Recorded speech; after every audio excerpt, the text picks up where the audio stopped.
Hello guys, welcome back again to my channel bersama saya Hansen di sini dan seperti biasanya setiap harinya saya akan buatkan video seputar cryptocurrency. Happy Sunday untuk kalian semua, semoga kalian dalam keadaan yang baik-baik saja.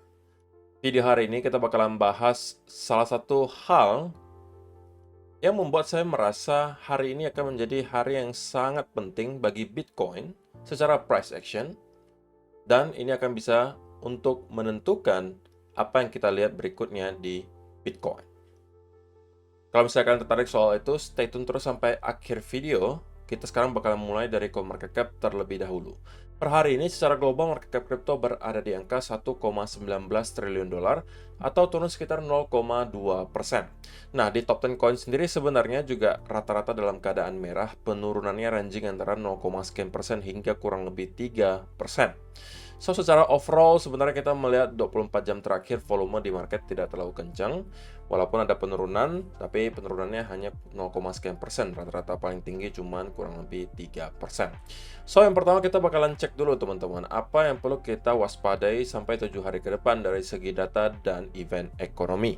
So, langsung aja kita masuk ke data dan berita terbaru hari ini. Nah, yang pertama, sekali lagi, kita bakalan cek 7 hari ke depan apa yang perlu kita waspadai dari segi data ekonomi, teman-teman. Nah, yang menurut saya cukup penting nanti adalah mulai di tanggal 28 Juni 2023, di mana pada hari itu pukul 20.30 waktu Indonesia Barat akan ada Fed Chair Powell speech. Jadi akan ada lagi pidato dari si kakek Powell. Dilanjutkan juga keesokan harinya tanggal 29 Juni 2023, di mana Fed Chair Powell kembali akan melakukan speech. Tetapi dibarengi juga malam harinya di tanggal 29 Juni yang merupakan hari Kamis ya.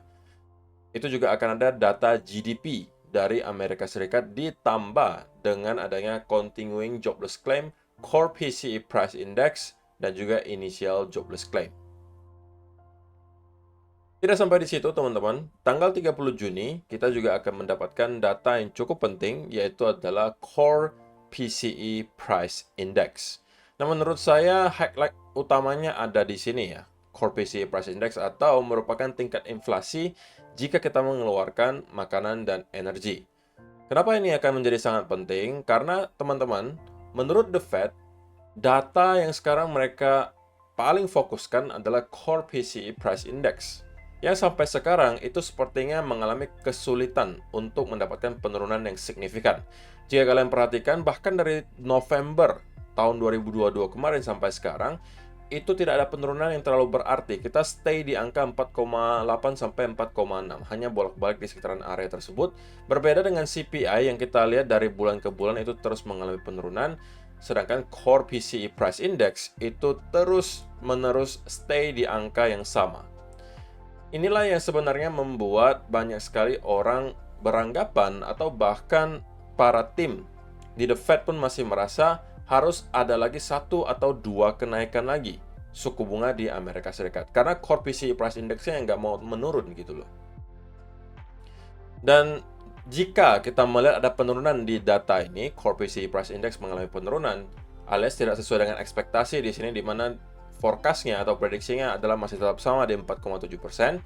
Jika kita melihat penurunan ke misalnya angka 4,5, 4,4, dan lampu break dari resistance di sini, karena kita kalau lihat di sini resistance-nya itu di angka 4,6 teman-teman. Setiap kali kita ke 4,6, kembali bounce ke 4,7, ke 4,6, kembali ke 4,7. Jadi kita ranging gitu loh.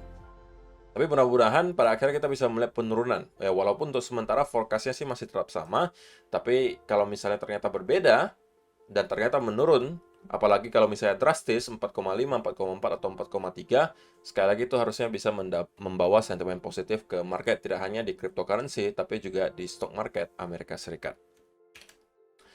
Kemudian yang kedua, ada fakta menarik teman-teman. Untuk kalian yang melakukan dollar cost averaging, katakanlah setiap hari, everyone who dollar cost averaging bought Bitcoin is now officially profitable. Jadi ini ada satu garis gitu yang menunjukkan kalau misalnya ini berasumsi teman-teman melakukan dollar cost averaging setiap hari di Bitcoin dalam nominal yang sama. Jika itu kalian lakukan, oke, maka harusnya sekarang kalian sudah berada dalam keadaan profit dimanapun kalian mulai membeli. Katakanlah kalian sial banget gitu, membeli kemarin ketika di puncak 69.000. Kalaupun itu kalian lakukan dan kalian terus melakukan dollar cost averaging setiap hari dengan nominal yang sama, yang sebenarnya bisa kita naikkan lagi performanya dengan cara melakukan weighted dollar cost averaging. Apa itu weighted dollar cost averaging? Udah pernah saya jelaskan beberapa kali. Bedanya dengan dollar cost averaging, kalau weighted itu kalian menambah porsi dollar cost averagingnya ketika harganya cenderung ditunjukkan di indikator dan data itu termasuk murah. Seperti mungkin ketika kita melihat Bitcoin di angka 20.000 atau bahkan di bawah 20.000, itu harusnya secara data dan juga indikator semuanya menunjukkan bahwa Bitcoin dalam keadaan yang murah, under value. Nah, itu kalian harus menambah porsinya. Sehingga harga rata-rata kalian lebih baik lagi nanti. Jadi kalaupun kalian sempat membeli di puncak, ujung-ujungnya gitu ya, kalau kalian perhatikan di sini, harusnya sekarang sudah dalam keadaan profit semua. Oke, jadi itulah canggihnya gitu. Kalau kalian melakukan dollar cost averaging di Bitcoin, cepat atau lambat, biasanya ini secara historis ya, cepat atau lambat kalian akan kemudian berada dalam keadaan cuan. Sekalipun kalian start dollar cost averagingnya ketika berada di top dari sebuah bull market. Oke, jadi kalau misalnya kalian yang tidak mau pusing, kalian yang tidak terlalu suka memantau chart dan lain sebagainya, ini adalah salah satu cara paling simple kalau misalnya kalian melakukan investasi di Bitcoin. Cicil saja dollar cost averaging. Kemudian ada juga data yang menarik dari Cost Alem Z. Dia mengatakan bahwa volume gaps di sekitaran area di sini itu menunjukkan bahwa tidak ada sebenarnya resistance yang terlalu kuat di sekitaran area 31.000. Menurut dia, bahwa area yang paling penting nanti ada di sekitaran 32.900-an. Resistance sebelumnya sudah kita lewati. Ini resistance secara volume ya guys. Secara volume resistance-nya itu ada di sekitaran sini. Yang barnya lebih panjang seperti ini menunjukkan bahwa banyak sekali yang aktif bertransaksi di sini teman-teman. Jadi ada potensial resistance di sini. Sehingga kalau kalian perhatikan memang kita kesulitan untuk break di sekitaran area di sini. Tapi pada saat kita sudah mampu break dari area yang volumenya tinggi di sini, kalau kalian perhatikan, kita kemudian melakukan rally yang sangat kencang karena di sekitaran area di sini tidak ada resistance yang terlalu berarti selain mungkin di sekitaran area 30.000 dolar.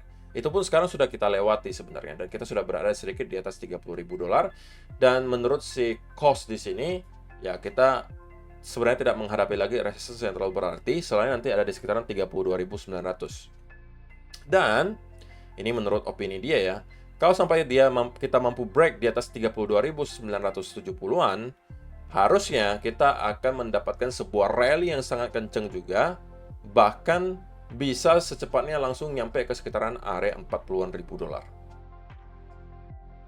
Jadi dia analisanya berdasarkan volume profile. Tapi bagaimana menurut kalian? Apakah kalian setuju dengan salah satu senario di sini? Dan saya pengen kasih racun juga untuk kalian nih. Salah satu senario juga yang mungkin tidak terlalu populer, tetapi juga ada chance untuk terjadi. Ini dari Mustache. And there are actually people out there who believe that the market will give them another chance to rebuy Bitcoin at 10K. Take a look at this chart, self-explanatory. Such a lovely retest, as always said, patience. We are on the verge of something big in my opinion. Jadi menurut dia, sebenarnya yang kita lalui selama beberapa tahun terakhir, dari tahun 2021 hingga sekarang, itu adalah semacam mid-cycle correction. Maksudnya apa? Maksudnya begini. Menurut si Mustache di sini, setiap cycle itu kita akan mendapatkan dua impulsive move sekaligus.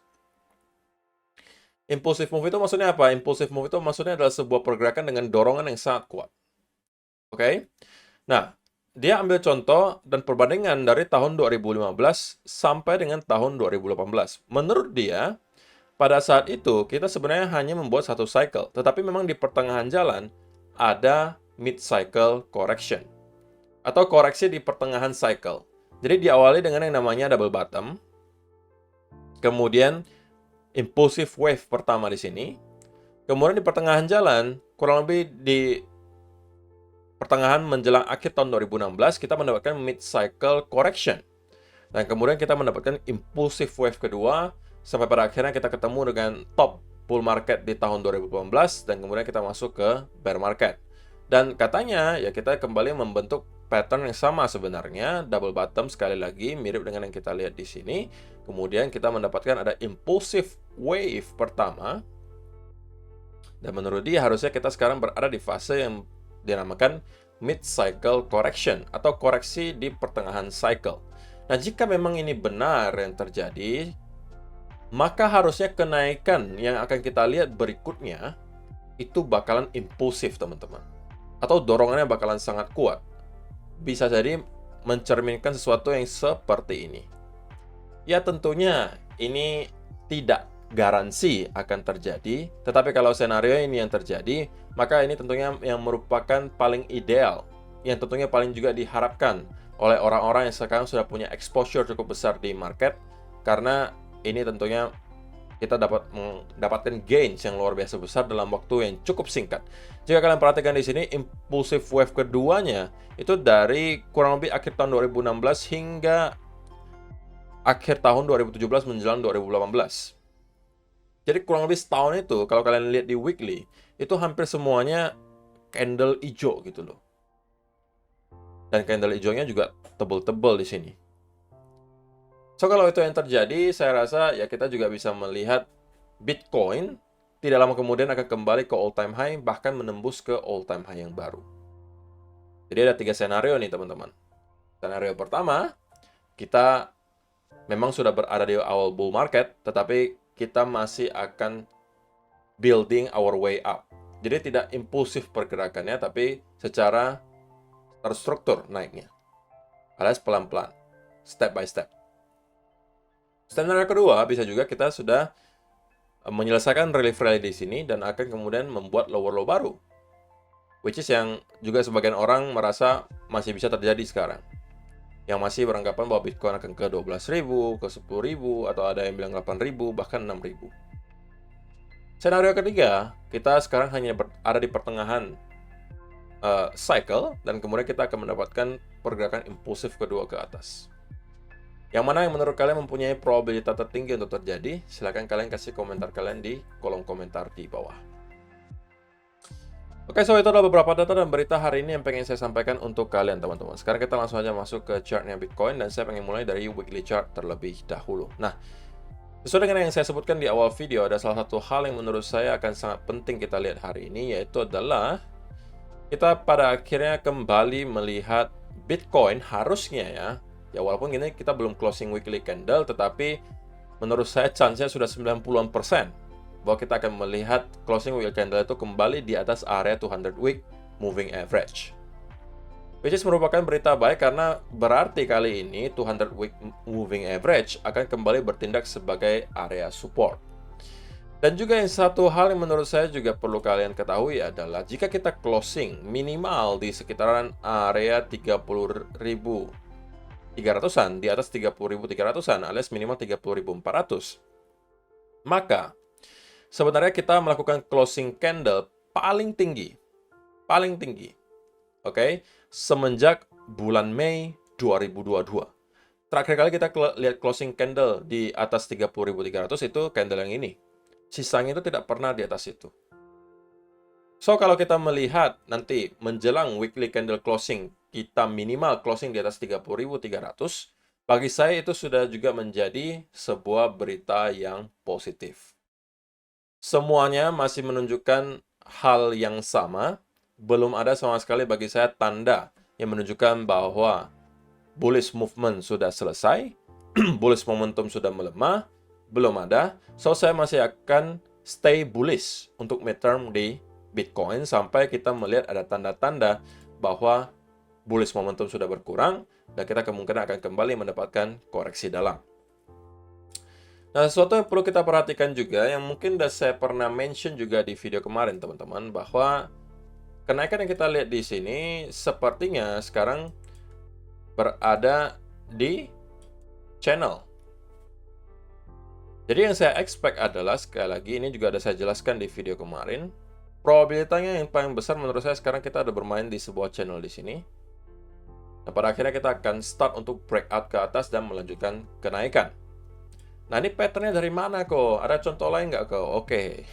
Kita ambil contoh yang lain, teman-teman. Kita coba cari, apakah ada contoh yang bisa menunjukkan sesuatu yang sama dengan yang kita lihat sekarang.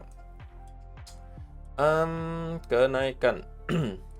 Ini kalau misalnya kita teorinya ya, teman-teman, itu kita sebut sebagai yang namanya running flat. Oke, artinya kita terus mengalami kenaikan, tapi tidak dalam bentuk straight line, melainkan dalam bentuk running flat seperti ini. Artinya kita terus membentuk higher high, higher low, sampai pada akhirnya kita jebol ke atas. Nah, ini contoh pertama. Kalau misalnya mau lagi yang lain, nah kita cari lagi. Oke. Di mana lagi contoh running flat, teman-teman? Kalau misalnya saya ada yang ketinggalan, teman-teman mungkin boleh ditambahkan. Nah, contohnya lagi seperti ini. Kita terus membuat higher high, higher low, sampai pada akhirnya kita juga breakout ke atas. Nah, saya rasa ini adalah salah satu pattern yang juga akan kita ulangi sekarang, teman-teman. Oke. Kalau misalnya kalian lihat juga patternnya sekarang, itu juga mirip seperti itu ya. Walaupun mungkin lebih jelasnya, itu sekarang ada di 1 hour chart. Oke, tapi 4 hour juga udah mulai start membentuk ke arah tersebut. Sehingga sekali lagi, ketika kita nyampe ke sekitaran area di sini, teman-teman, sebenarnya kalau misalnya kalian yang nekat mau mencari setup, ya ini mungkin bisa dimanfaatkan untuk setup long. Dan juga kalau kita misalnya zoom in ke 15-minute chart sebenarnya, ya kita juga melihat ada potensial inverse and shoulder di sini. Yang sebenarnya juga bisa menjadi setup untuk kalian. Oke. Walaupun sekali lagi teman-teman, kalau kalian sudah membeli Bitcoin dalam keadaan Bitcoin sudah rally sekencang ini, ya kalian harus siap-siap kalau ternyata sewaktu-waktu kita tiba-tiba ada mendapatkan koreksi yang dalam. Artinya kalaupun kalian mau cari setup di sini, kalian harus tahu cara memanage posisinya, harus tahu stop loss-nya di sebelah mana. Gitu loh. Skenario paling ideal untuk masuk sebenarnya di mana? Seperti yang kita lakukan kemarin di sini. Atau minimal lah kalian buy di sini ketika breakout. Atau kalau tidak nyampe pun kalian bisa beli di sini kemarin. Kalau 3 setup di sini sudah kalian lewati, ya sebenarnya hitungannya sudah bukan rezeki gitu ya. Karena kita sudah terlanjur naik lumayan kenceng, tapi pun sekali lagi kalau nekat kita mau buy gitu loh. Nah, ini mungkin bisa dijadikan sebagai sebuah patokan range di sini.